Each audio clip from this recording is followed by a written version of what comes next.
Guys, সবার প্রথমে এই ভিডিওটা দেখো, তারপরে ভিডিওতে করা ফানি ফানি কমেন্টস করবো। So let's go. বান্ধবী, আমি না অনেক কিছু বুঝতে পারছি না। কি বুঝতে পারছিস না? মুরগির থেকে যদি ডিম হয় আর ডিমের থেকে যদি মুরগি হয়, তাহলে আগে হইলো কে, মুরগি নাকি ডিম? বিয়ের পর যেহেতু মেয়েদের শ্বশুর বাড়িতেই থাকতে হয়, তাহলে বাপের বাড়ি জন্মগ্রহণ করি কেন? তেজপাতা তরকারিতে দেওয়ার পর না খেয়ে যদি ফেলেই দিই, তাহলে তেজপাতা তরকারিতে দেবো কেন? জন্মগ্রহণ করার পর যদি মরেই যেতে হয়, তাহলে আমরা জন্ম নিই কেন?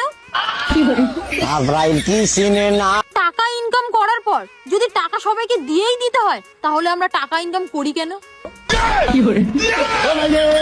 ডিম যদি ফাটাতেই হয়, তাহলে আমরা আস্ত নিয়ে আসি কেন?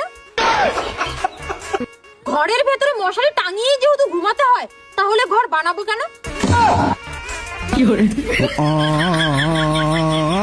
तो चलिए शुरू करते हैं। প্যান্ট পরলে যদি ফাটা দেখা যায় তাহলে প্যান্ট পরলে কেন? तू समझा? हाँ।